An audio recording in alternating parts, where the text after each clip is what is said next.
y que ame su familia. Y dice la palabra de Dios, Génesis 35, del 1 al 7. Y dijo Dios a Jacob: levántate y sube a Betel y quédate allí y haz ahí un altar al Dios que te apareció cuando huías de tu hermano Esaú. Entonces Jacob dijo a su familia y a todos los que con él estaban: quitad los dioses ajenos que hay entre vosotros y limpiaos y mudad vuestros vestidos y levantémonos y subamos a Betel. Y haré allí altar al Dios que me respondió en el día de mi angustia y ha estado conmigo en el camino que he andado. Así dieron a Jacob todos los dioses ajenos que había en poder de ellos y los zarcillos que estaban en sus orejas. Y Jacob los escondió debajo de una encina que estaba junto a Siquem. Y salieron, y el terror de Dios estuvo sobre las ciudades que había en sus alrededores, y no persiguieron a los hijos de Jacob. Y llegó Jacob a Luz, que está en tierra de Canaán, esta es Betel, y todo el pueblo que con él estaba. A ver, todos leamos el verso 7. Y edificó allí un altar y llamó el lugar El Betel, porque allí le había aparecido Dios cuando huía de su hermano. Oremos al Señor. Gracias, Señor, por tu palabra. Gracias, Señor, por tu misericordia, por tu providencia, Señor, por el cuidado que tienes de nosotros. Gracias, Señor. Bendice las familias, bendice a mis hermanos, bendícenos a todos, Señor. Yo te pido que este pasaje que hemos leído, Señor, sea un pasaje que llevemos en nuestro corazón, que llevemos en nuestra mente, que llevemos, Señor, aleluya, todos los días de nuestra vida, Señor, y que podamos ser edificados a través de esta palabra, de esta hermosa historia, Señor, que queremos actualizarla en esta noche, Padre Santo, y te pedimos que tú nos des la guianza de tu Espíritu Santo, en el nombre de Jesucristo, Señor. Amén, amén. Siempre, hermanos, ocupen su lugar con el Señor. Dios bendiga a las familias que están aquí en esta hermosa noche. Dios bendiga a las familias. Yo quiero decirles, hermanos, que la familia es el núcleo más importante de la sociedad, de la comunidad, de un pueblo, de una comunidad. Es la familia. Por medio de la familia se forman los pueblos. Por medio de la familia se forman las ciudades, se forman los países. Las familias, qué importante es la familia. Qué importante es que todos pongamos atención a esos campos blancos que están listos para la cosecha. Hermano, esos campos de blancos que son nuestros hijos, que son nuestra familia, en los que debemos darle más atención, aleluya, y compartir con ellos nuestra fe, nuestros valores, nuestros ideales que tenemos en Cristo, nuestros sueños que tenemos en Cristo. Hay que compartirlos con ellos. Aquí en este pasaje, capítulo 35, miramos aquí, muy bonita esta historia. Capítulo 35 es una lectura que hicimos ahorita, que nos relata la historia de un Jacob con Dios, de un Jacob en la presencia de Dios, un Jacob que ora a Dios, que clama a Dios, que busca a Dios en su angustia, y que Dios le responde en ese momento de su angustia, y que Dios le dice, le da unas instrucciones a Jacob, y Jacob obedece las instrucciones que Dios le da. Gloria a Dios. Y entonces miramos ahí a un Jacob con Dios. Pero en el capítulo 34, el que está antes del capítulo que leímos, ahí miramos a un Jacob sin Dios, a un Jacob que no le interesa mucho Dios, que no le interesa mucho preocuparse por la familia en lo espiritual. No quiere compartir con su familia nada de Dios. Él solamente tiene en su mente, en su idea, las cosas materiales, el progresar, la economía, las finanzas, los bienes materiales, estar creciendo. Y antiguamente pues la riqueza de un hombre, de un hacendado, de una persona, se medía por la cantidad de ganado que tenía. Si tenía muchas cabras, si tenía muchas ovejas, si tenía muchos bueyes, camellos, mucho ganado. Así era como antes se consideraban las personas ricas. Alguien que tenía mil ovejas, decían, ese hombre es muy rico. Alguien que tenía 15,000, decían, ese hombre es muy rico. Antes no se hablaba así como hoy, ¿verdad? Que salen en los libros ahí de esos que dan la lista de los hombres más ricos del mundo, ¿verdad? Que dicen que el primer lugar tiene 76,000 millones de dólares, el que en segundo lugar tiene 70,000 millones de dólares. Ahora se cuenta por los millones de dólares.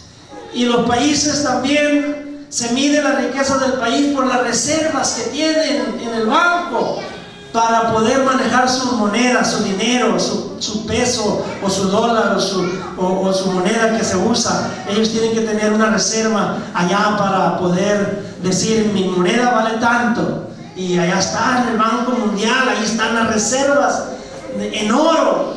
México tiene bastante oro, ahí están las reservas, ¿no? Que están, ¿verdad?, justificando que nuestro peso pues ahí esté más o menos, no se devalúe, más o menos se mantenga. Gracias a Dios, amén, hermanos. Entonces, bueno, pues miramos aquí que Jacob era un hombre, en el capítulo 34, un hombre sin Dios. Pero ahora, en el capítulo 35, miramos a un hombre que, hermanos, en medio de su angustia, en medio de su desesperación, de lo que está sucediendo en su familia, de lo que le pasó a su hija, de lo que pasó todo eso, él se pone a buscar a Dios y a clamar a Dios, porque le entra un miedo, un susto, un terror muy grande, hermanos, de ver lo que está pasando, pues, ¿verdad?, con sus hijos. Y yo creo que, pues, ¿verdad?, uno tiene que pensar en su familia y tiene que mirar, tiene que checar, a ver en qué he fallado.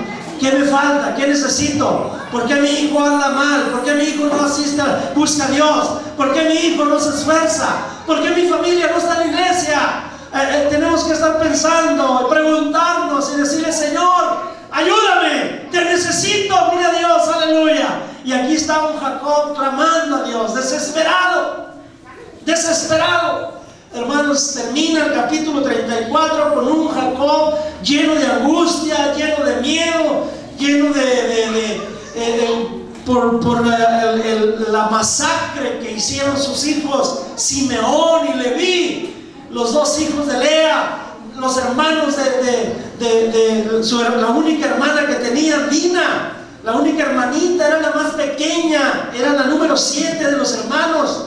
De madre y padre y madre, y estos dos hermanos celosos. ¿Por qué? Porque hubo una persona que, hermanos, violó a su hermanita, la deshonró, tuvo relaciones con ella, y eso, hermanos, indignó, llenó de coraje a estos dos hermanos, y estos dos hermanos hicieron masacre. Es una historia tremenda, y hermanos, es algo que pues, ¿verdad?, esto causa que Jacob se llene de angustia, porque no solamente como que Jacob abrió los ojos, como que dijo, ¿qué está pasando? ¿Por qué me pasa esto, mi hija? ¿Por qué pasa esto con mis hijos? Son homicidas, mira lo que hicieron. ¿Por qué me está sucediendo esto? Entonces él clamó, Señor, ayúdame. Mira, mis enemigos, mis vecinos se van a levantar contra mí y me van a destruir. Y tú has prometido, tú me has hecho una gran promesa. Gloria a Dios, que esta tierra donde estoy tú me la vas a dar. Gloria a Dios, bendecirás a los que me bendigan, maldecirás a los que me maldigan.